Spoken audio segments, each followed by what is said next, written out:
Bonjour à tous, bienvenue à cette session de formation intitulée « Comment suivre et décrypter l'actualité économique et boursière ». À mes côtés aujourd'hui pour animer ce webinaire, Gérard Rampeau, responsable des programmes de l'École de la Bourse.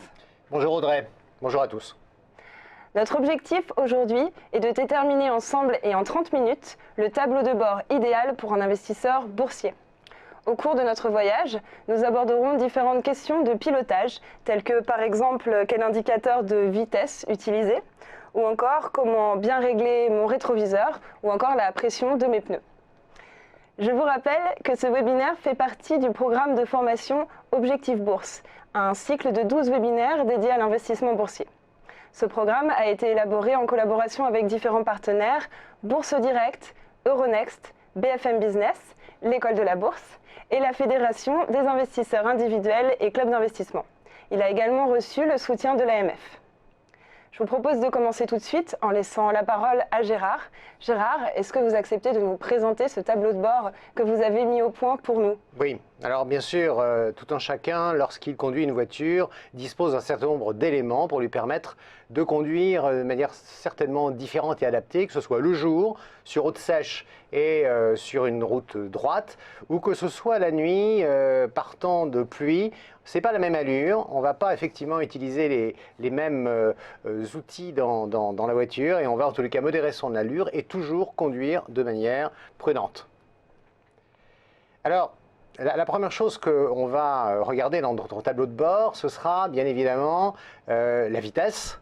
La vitesse à laquelle roule non seulement notre voiture, mais essentiellement la croissance économique, c'est-à-dire finalement les conditions dans lesquelles nous circulons. Et cette croissance économique, eh bien, elle va être plus ou moins forte. En tout état de cause, elle va nous être annoncée tous les trimestres aux États-Unis comme en zone euro. Aux États-Unis, ce chiffre sera annualisé, alors qu'il ne le sera pas en zone euro. Et on aura, grâce finalement à cet élément qui permet de mesurer ce qui crée réellement de la croissance économique, puisqu'on agrège à la fois la consommation des ménages, qui est le moteur principal de la croissance économique d'une économie, mais aussi les exportations, mais aussi les dépenses de l'État, mais aussi les investissements des entreprises, des particuliers. Eh bien, on saura si la vitesse est une vitesse importante et si on peut en profiter pour finalement essayer de faire des placements adaptés. Très bien. Et une fois sur la route de l'investissement, pour voir loin, qu'est-ce que je peux utiliser? Bien entendu, on va essayer, pour voir loin, d'utiliser nos feux longue portée. Et nos feux longue portée, ça tombe bien, ils existent en matière économique. On appelle ça des indicateurs avancés qui vont nous permettre de savoir un peu en avant quelle sera l'activité économique. Ces indicateurs avancés, le plus célèbre d'entre eux est américain, il s'appelle l'ISM manufacturier. C'est l'indice des directeurs d'achat de l'industrie manufacturière américaine qui, chaque mois, nous donne finalement le niveau de confiance, le niveau d'activité à aujourd'hui et à horizon 6 mois de quelque chose qui est très cyclique, qui est l'industrie. L'industrie, c'est la première à ressentir lorsque les premiers frimas apparaissent que l'hiver va bientôt arriver, ou c'est la première aussi à être capable de ressentir qu'il y a une reprise économique. Comme elle est en avance sur le reste de l'activité économique, elle nous permet finalement de régler notre vitesse, d'accélérer si on croit effectivement que cette activité économique est en train de s'améliorer, en commençant par l'industrie. D'accord, donc indicateur avancé. Cet indicateur, voilà, est donc un indicateur avancé. Oui. Est-ce qu'il y a également des indicateurs retardés qu'il faudrait prendre en compte au moment d'investir? Oui, en quelque sorte, je peux regarder dans mon rétroviseur si réellement il y a bien eu, à travers un autre ISM, qui est l'ISM des services, et qui est très bien corrélé avec les créations d'emplois, si on est vraiment dans la bonne direction et si les créations d'emplois qui sont en effet retard, qui arrivent beaucoup plus tardivement que la reprise économique, si ceux-ci sont bien enclenchés. Et donc cet ISM non manufacturier, cet ISM des services, nous permet de vérifier qu'on est toujours réellement dans une économie non seulement en croissance, mais créatrice d'emplois, c'est-à-dire de confiance, c'est-à-dire de consommation. Alors maintenant, je suis sur la route. Je conduis. Que dois-je faire pour être sûr de ne pas perdre de points sur mon permis? Bien entendu, il va falloir que je fasse confiance à mon avertisseur de radar. Et cet avertisseur de radar, finalement, c'est aussi celui qui m'indique si, oui ou non, il y a eu des créations d'emplois en nombre suffisant et pas trop de destruction d'emplois. C'est une information qui m'est donnée chaque semaine aux États-Unis, une fois par mois en Europe. Cette information aux États-Unis, elle est à prendre avec beaucoup de précaution parce que c'est une information volatile qui est susceptible d'être corrigée dans les semaines qui suivent. Et en tout état de cause, chaque semaine, lorsqu'on annonce les créations d'instructions d'emploi aux États-Unis, on annonce aussi finalement une remise à niveau des 2 semaines précédentes. C'est-à-dire qu'on a vérifié un certain nombre d'éléments et on va éventuellement corriger. Donc, à prendre avec précaution, toujours un petit peu dans la tendance. Est-ce que ces créations d'emplois restent à un niveau proche, par exemple, de 200 000 créations d'emplois par mois aux États-Unis ou pas? Je me pose maintenant la question de la géolocalisation. Comment est-ce que je peux savoir où je me situe, moi, et par rapport également aux autres acteurs du marché? Alors, cette géolocalisation, ce GPS, il est bien connu des investisseurs. C'est finalement celui qui, à travers des sondages, fait auprès des ménages. Aux États-Unis, l'indice de confiance du Michigan. En France, les enquêtes de confiance des ménages de l'INSEE. Eh bien, ces indicateurs, ils vont prendre le pouls du consommateur, lui demander si, sur un plan général, il est plutôt confiant dans son économie et si, sur un plan personnel, ses perspectives sont plutôt bonnes, plutôt bien orientées. Et bien entendu, si cet indicateur de confiance ne se traduit pas immédiatement en achat, il annonce à l'avance si on peut s'attendre à une amélioration de la consommation des ménages ou au contraire, si les ménages ont un niveau de confiance plus incertain, plus faible, et que ceux-ci vont compenser par finalement un niveau de taux d'épargne plus important. Voilà, donc c'est quelque chose, là encore, un indicateur avancé qui va nous indiquer sur la carte du tendre des consommateurs s'ils ont confiance et si demain ils consommeront. Alors tous ces indicateurs qu'on a vus me permettent de m'avancer sur la route de l'investissement avec une certaine vitesse. Et que regarder pour être sûr de pouvoir continuer à cette allure ou peut-être anticiper un besoin de ralentir éventuellement dans un futur proche? Comment modérer mon allure? Eh bien, on va modérer son allure tout simplement en vérifiant que la consommation des ménages, les ventes de détail sont au niveau auquel on les attendait. Alors, bien entendu, ces ventes de détail, elles sont elles aussi volatiles. À l'intérieur de ces ventes de détail, nos auditeurs seront peut-être surpris d'apprendre qu'il y a le montant des ventes des voitures neuves essentiellement, qu'il y a aussi le niveau de consommation de produits pétroliers. Et donc, on a parfois des évolutions un peu erratiques. On a ici une illustration à travers le graphique en vert le plus pâle. On a les ventes de détail avec à l'intérieur les produits pétroliers. Et puis si on enlève ces produits pétroliers dont on sait que les prix sont déprimés, on s'aperçoit finalement que la consommation des ménages hors produits pétroliers est très proche, très voisine de celle des mois précédents. Donc on peut en conclure comme, conclusion provisoire, c'est que finalement le pouvoir d'achat ou le gain de pouvoir d'achat qui résulte de la baisse du prix des produits pétroliers, en tout cas aux États-Unis, a bien profité au reste de la consommation, n'a pas été épargné, mais a servi à acheter d'autres biens de consommation. On parle du pétrole justement, est-ce qu'on peut parler du pétrole qui fait beaucoup de bruit aujourd'hui? Est-ce qu'on peut dire qu'il retentit un peu comme un coup de klaxon dans l'économie? Exactement, c'est un avertisseur aujourd'hui qui va réveiller les marchés financiers, leur faire peur, au contraire, leur donner confiance. On analyse aujourd'hui, peut-être à tort, le niveau du prix du pétrole, un petit peu comme si c'était le bon indicateur pour suivre l'évolution de la croissance économique mondiale. Je pense qu'on se trompe un peu, mais en tous les cas, c'est vrai que la forte baisse du prix du pétrole résulte d'une offre trop abondante et d'une demande insuffisante. En tout état de cause, là encore, nos auditeurs seront surpris d'apprendre qu'on a assez peu de chiffres sur le secteur du pétrole et qu'on va regarder par exemple le niveau des stocks stratégiques aux États-Unis et dans les autres pays. Le niveau des stocks stratégiques, il est publié chaque semaine aux États-Unis et en quelque sorte, on a tendance à se dire que dans le reste du monde, il évolue de la même manière. Alors, il peut y avoir des évolutions saisonnières. On sait qu'aux États-Unis, l'été, comme dans le reste du monde, lorsqu'on peut prendre des vacances, on prend sa voiture et donc le niveau des stocks d'essence a plutôt tendance à baisser.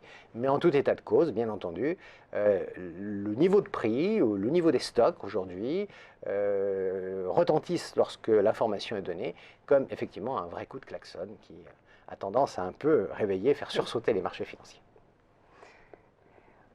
Je me pose maintenant la question de quelque chose qu'on a tendance à négliger quand on est pilote, qu'on a tendance à négliger dans les voitures, c'est le niveau d'huile qu'on ne pense pas toujours à surveiller. Est-ce qu'on pourrait faire un parallèle dans les marchés financiers? Qu'est-ce qu'il faut vraiment faire attention à surveiller et qu'on pourrait éventuellement négliger? Écoutez, on va effectivement se poser la question du taux de change. Est-ce que le taux de change est favorable? Est-ce qu'il va me permettre, dans la zone euro par exemple, si l'euro est faible contre dollar ou plus faible, est-ce qu'il va nous permettre d'exporter plus facilement en zone dollar? Et ça finalement, c'est un niveau que l'on oublie parfois de regarder lorsqu'on a décidé, par exemple, Audrey, d'investir sur des valeurs étrangères non zone euro. On a peut-être eu raison sur le plan du cours boursier qui va monter, mais qu'en est-il du niveau d'huile? Qu'en est-il de l'évolution du change contre euro? Si cette monnaie dans laquelle on a investi baisse, eh bien, on n'aura pas l'ensemble des gains qu'on pouvait espérer. En 2013, par exemple, tout investisseur européen qui achetait l'indice Nikkei 225 pouvait espérer gagner 50% s'il était japonais, mais il ne gagnait que la moitié, à peu près 25%, s'il était européen, parce que le yen avait reculé de 25% contre euro, ce qui a d'ailleurs permis à la bourse exportatrice, en tous les cas les grandes valeurs exportatrices japonaises, de voir leur cours de bourse monter fortement, 50% cette année-là. Un autre niveau qu'on m'avait appris à vérifier quand je passais mon permis de conduire, c'était le niveau de pression des pneus qui permet ensuite de conduire en toute sécurité. En matière d'investissement économique, qu'est-ce qui pourrait être équivalent à la pression des pneus? Alors, les pneus, c'est un organe essentiel dans une voiture. Hein. Non seulement ils permettent de rouler, bien sûr, de rouler en sécurité, même d'économiser l'énergie. Simplement, eh bien, l'inflation, la déflation. En cas d'inflation, le niveau des pneus est gonflé à un bon niveau, 2% d'inflation, c'est l'objectif. C'est suffisant, Audrey, pour vous et moi, nous inciter à acheter, à investir immédiatement, parce que les prix vont augmenter. Si cette inflation est insuffisante, si elle est même inférieure à zéro, si nous sommes en déflation, en baisse des prix généralisés, des salaires, des prix, de l'immobilier, du cours des actions, eh bien, ça nous incitera à l'attentisme. Nous ne passerons pas à l'acte. Et donc, nous réduirons d'autant, puisque nous ne consommerons pas, nous n'investirons pas, nous réduirons d'autant la croissance économique. Donc, un bon niveau de gonflage de pneus, 2% d'inflation, voilà ce qu'il vous faut. Très bien. Et ce niveau est très suivi par les marchés et par la BCE, par les banquiers centraux. Si on pense à ces banquiers centraux, quels sont pour eux les outils de pilotage qu'ils ont à leur disposition pour piloter l'économie? Les banquiers centraux, on ne le répétera jamais assez, aujourd'hui, ils ont la pédale de frein et la pédale d'accélérateur. Hein. Et même, quelquefois, ils peuvent freiner un peu aux États-Unis et continuer d'accélérer en zone euro. C'est peut-être ce à quoi on assiste aujourd'hui, une divergence de leur politique. Et une banque centrale, aujourd'hui, elle a des moyens très importants pour tenter de relancer son économie, au contraire de la freiner. Alors, je vais vous le dire tout de suite, Audrey, quand une banque centrale veut freiner son économie, elle monte ses taux d'intérêt et, n'ayez aucune crainte, elle va bloquer son activité économique. Elle va réduire quasiment à zéro, si elle le veut, la croissance économique. Par contre, lorsqu'une banque centrale veut relancer son activité économique, lorsqu'elle baisse ses taux, lorsqu'elle crée de la liquidité, le fameux quantitative easing, en vue de permettre aux marchés financiers de bien fonctionner, lorsqu'elle annonce, parce qu'elle parle beaucoup à travers les porte-paroles autorisés, qu'elle va maintenir des taux d'intérêt très bas, pendant une période de temps considérable, elle veut créer un environnement favorable et qui permet aux uns et aux autres d'investir, de renégocier leur taux de crédit, bref, de gagner un certain pouvoir d'achat, là encore, à travers des taux d'intérêt bas. Eh bien, ces banques centrales, elles ont plus de mal à relancer leur économie qu'elles n'en ont à freiner.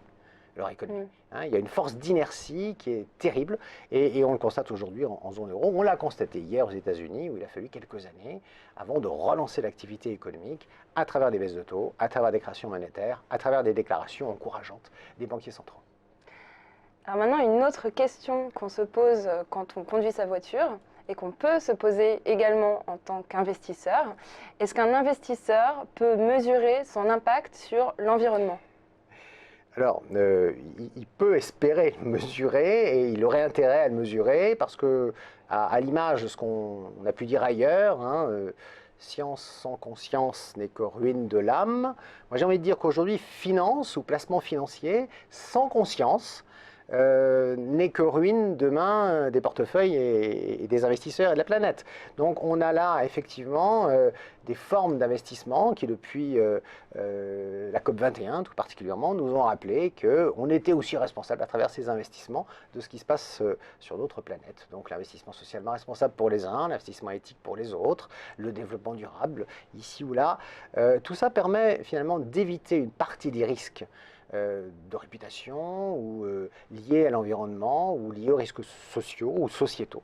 Et on aurait tort de négliger d'avoir une pensée positive et d'avoir des modes d'investissement orientés vers ce qui demain relèvera de l'investissement de fonds de portefeuille.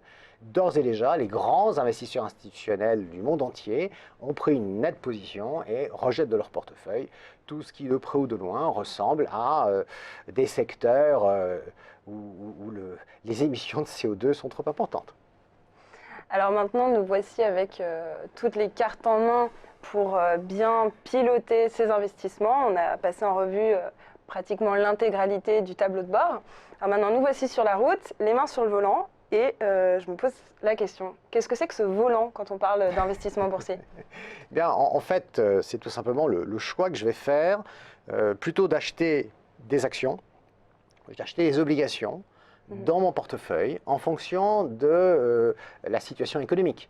Si je suis en début de reprise économique ou dans une période de forte expansion économique, je pense que j'aurai tout intérêt à investir en actions parce que les entreprises vont bénéficier de ce bon climat et leurs résultats vont plutôt progresser. Donc ça sera un moteur important pour alimenter, en tous les cas un carburant important pour alimenter la hausse du cours des actions. Si au contraire, je m'aperçois à travers les indicateurs que j'ai consultés avec beaucoup d'attention que nous sommes en période de ralentissement économique, voire de récession, de trimestres de baisse du PIB. Eh bien là, j'ai intérêt, peut-être très certainement d'ailleurs, à changer une partie de mon allocation d'actifs. Les actions vont beaucoup moins bien performer, voire même elles vont baisser, parce que ce carburant de l'augmentation des bénéfices, il ne sera plus présent. Et j'aurai sûrement intérêt à jouer, j'allais dire, la baisse des taux liée à la politique monétaire menée par les banques centrales et avec finalement l'impact généralement assez mécanique sur l'ensemble de la courbe des taux. Et donc, pourquoi pas d'acheter des obligations, des grands États bien notés, 10 ans de durée de vie, qui bénéficieront là bien d'une baisse des taux, l'activité économique étant plus faible, des capitaux sortant du marché action pour aller sur le marché obligataire. Et bien là, j'aurais sûrement raison d'augmenter la part des obligations dans mon portefeuille. Merci Gérard. Alors nous voici donc sur la route avec un passage en revue assez exhaustif des différents indicateurs à suivre, les mains sur le volant pour gérer notre allocation d'actifs. Action-obligation. Exactement. Et maintenant, une question se pose, comme quand je roule pendant de longues heures sur la route, longtemps sur la route, je dois faire attention à être prudente et à surtout éviter de m'endormir. Que faire quand on investit pour ne pas s'endormir ? Moi, je sais qu'Audrey, vous ne vous endormez jamais parce que vous mettez la radio très fort dans votre habitacle. Eh bien, oui, il faut s'informer, rester informé en continu, sinon en permanence. Et lorsque on évoque ou lorsqu'on envisage un investissement ou lorsqu'on analyse une situation économique, trouver deux avis opposés pour déjà se faire sa propre opinion et enfin que rien d'important ne soit laissé dans l'ombre. Et enfin se souvenir d'un certain nombre de dictons boursiers. Par exemple, le premier, c'est qu'on n'a jamais gagné en bourse que lorsqu'on a vendu, lorsqu'on a fait les prévus, lorsqu'on a vendu et placer ailleurs son argent. Le deuxième, c'est que, bien entendu, même si les choses vont bien pendant un certain temps, les arbres ne montent pas jusqu'au ciel. C'est-à-dire qu'à un moment donné, le cours de bourse finira par cesser de monter. Et puis le dernier, qui est peut-être mon favori, en bourse, depuis très longtemps, pas les brognards de pas d'ici, mais aussi encore aujourd'hui, on peut le dire, on sait acheter, on ne sait pas vendre, et donc parfois, en bourse, on gagne trop souvent comme un pauvre, c'est-à-dire qu'on vend trop vite, alors que derrière, la position va encore s'améliorer. Donc il faut avoir des objectifs assez, j'allais dire, assez importants en matière de plus-value pour que ça vaille la peine de faire cet arbitrage. Et lorsqu'on perd, on perd comme un riche, c'est-à-dire qu'on garde trop longtemps des positions trop perdantes et que finalement, on n'a pas les moyens de se le permettre. Et là aussi, je pense qu'il est de bonne conduite que de se fixer des limites à la baisse pour se couper une main pour éviter de perdre le reste du corps. Voilà quelques-uns des éléments que nous rappellent les dictons boursiers. Merci Gérard. Je vais afficher pour terminer une dernière fois le tableau de bord. Voilà, le tableau de bord que vous aviez préparé. Je pense qu'on a là un tableau de bord idéal pour investir en bourse maintenant. Merci Gérard Rampeau, directeur des programmes de l'École de la Bourse, pour cette leçon de conduite. On Merci peut Audrey. parler aujourd'hui d'une leçon de conduite de l'auto-école de la Bourse. Bravo. Je vous rappelle que ce webinaire fait partie d'un programme de formation appelé Objectif Bourse. Donc pour toute question que vous auriez sur ce webinaire, pour le revoir ou voir les 11 autres webinaires qui font partie du programme Objectif Bourse, ou pour passer à la pratique en testant vos connaissances dans le portefeuille boursier mis à votre disposition par Bourse Direct, n'hésitez pas à vous rendre sur le site www.objectifbourse.fr. Merci de nous avoir suivis.